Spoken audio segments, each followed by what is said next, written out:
Bonjour chers téléspectateurs et chers auditeurs de l'émission Rien n'est impossible à Dieu. Rien n'est impossible à Dieu, c'est une émission chrétienne que vous suivrez sur la chaîne chrétienne Témoignage TV. Mon nom est Dorian David Mungengue. Témoignage TV depuis la ville de Brazzaville, en République du Congo, vous présente l'émission Rien n'est impossible à Dieu. Rien n'est impossible à Dieu, c'est pour vous rappeler aujourd'hui que l'Éternel combattra pour vous et vous garderez le silence. Bien-aimés, le thème de notre message est intitulé « Je suis l'arche de Dieu dans le camp des Philistins ». Je suis l'arche de Dieu dans le camp des Philistins, c'est pour te dire que tu n'es pas n'importe qui. C'est pour te dire, en tant qu'enfant de Dieu, tu n'es pas n'importe qui. C'est pourquoi nous allons lire 1 Samuel 5, 1 à 12. Lisons au nom du Seigneur. Les Philistins prirent l'arche de Dieu et il la transporta d'Ebenezer à Asdod. Après s'être emparés de l'arche de Dieu, les Philistins la firent entrer dans la maison de Dagon et la placèrent à côté de Dagon. Le lendemain, les Asdodiens qui s'étaient levés de bon matin trouvèrent Dagon étendu, la face contre terre, devant l'arche de l'Éternel. Ils prirent Dagon et le remirent à sa place. Le lendemain encore, s'étant levés de bon matin, ils retrouvèrent Dagon étendu, la face contre terre, devant l'arche de l'Éternel. La tête de Dagon et ses deux mains étaient abattues sur le seuil. Il ne lui restait que le tronc. C'est pourquoi jusqu'à ce jour, les prêtres de Dagon et tous ceux qui entrent dans la maison de Dagon à Asdod ne marchent point sur le seuil.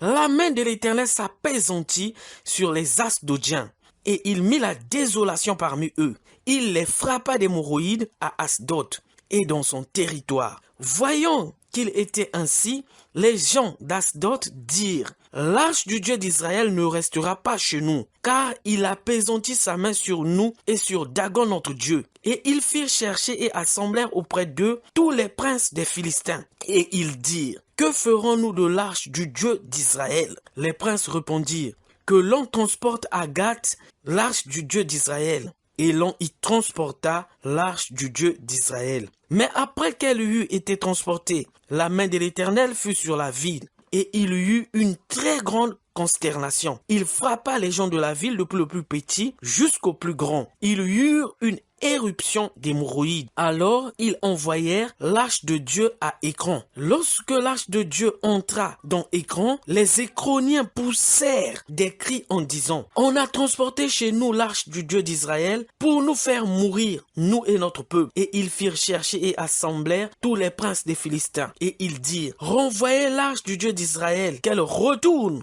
en son lieu et qu'elle ne nous fasse pas mourir, nous et notre peuple, car il y avait dans toute la ville une terreur mortelle. La main de Dieu s'y apaisantissait fortement. Les gens qui ne mourraient pas étaient frappés d'hémorroïdes et les cris de la ville montaient jusqu'au ciel. Amen. Amen.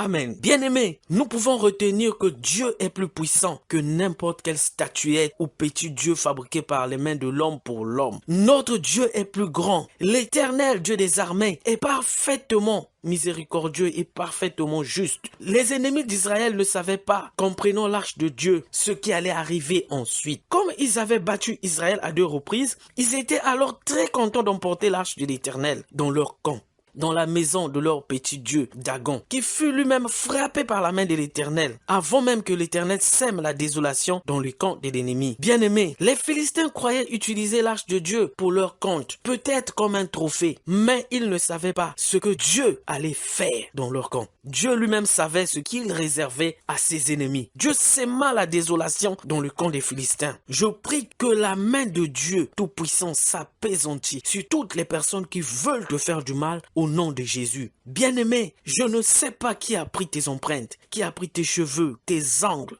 tes vêtements pour chercher à te faire du mal. Mais aujourd'hui, je veux te rappeler, bien-aimé, que l'Éternel est Dieu, il est puissant, que la main de l'Éternel s'abat sur toutes les personnes qui veulent te faire du mal au nom puissant de Jésus-Christ. Mon frère, ma soeur, l'Éternel combattra pour vous et vous garderez le silence. Mon frère, ma soeur, il est écrit dans Exode 14, verset 14. L'Éternel combattra pour vous et vous garderez le silence. Bien-aimé, Dieu a voulu montrer à son peuple qu'il est puissant, qu'il est le roi de rois.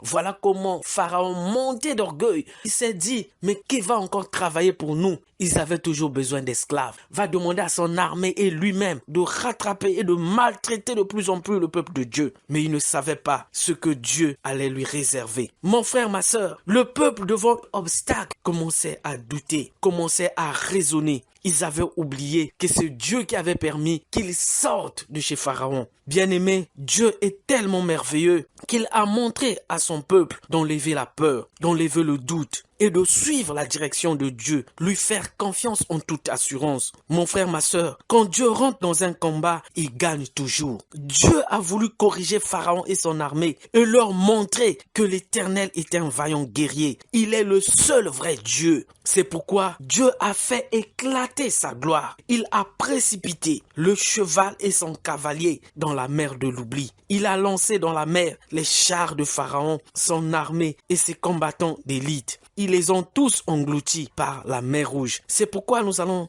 lire Exode 15, 6 à 7. Ta droite, ô Éternel, a signalé sa force. Ta droite, ô Éternel, a écrasé l'ennemi par la grandeur de ta majesté. Tu renverses tes adversaires. Tu déchaînes ta colère. Elle consume comme du chaume. Mon frère, ma sœur, dans Exode 14, 13, il est écrit, Moïse répondit au peuple, ne craignez rien. Restez en place et regardez la délivrance que l'Éternel va vous accorder en ce jour. Car les Égyptiens que vous voyez aujourd'hui, vous ne les reverrez plus jamais. Amen. Que toute personne qui te combatte maintenant, qu'il tombe lui-même dans la mer de l'oubli. Dieu a fait toutes ces choses pour nous montrer qu'il est notre protecteur et notre bouclier. Dans Exode 14, verset 18, il est écrit, « Et les Égyptiens sauront que je suis l'Éternel, quand Pharaon et ses cavaliers auront fait éclater ma gloire. » Mon frère, ma sœur, dans Psaume 60, le verset 14, il est écrit, « Avec Dieu, nous ferons des exploits et il écrasera nos ennemis. » Que l'Éternel écrase tous les ennemis qui se sont levés contre toi au nom puissant de Jésus. Que l'Éternel sème la désolation dans le camp de tes adversaires. Mon frère, ma soeur, je veux te rappeler que tu n'es pas n'importe qui. Déclare aujourd'hui, je suis l'arche de l'Éternel. Quiconque touche à moi, touche à la prunelle de l'œil de l'Éternel. Amen, amen, amen. Lève-toi dans la prière, lève-toi, change ton comportement, va de l'avant, fais du bien aux gens, fouille le mal, fouille tout ce qui est négatif, tout ce qui n'honore pas Dieu.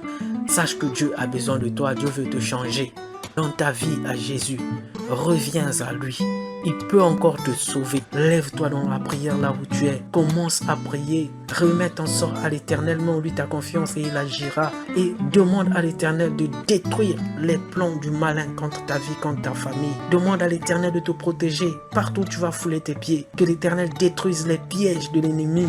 Que l'Éternel confonde toutes les personnes qui se sont réunies à ton sujet. Au nom puissant de Jésus-Christ. Amen.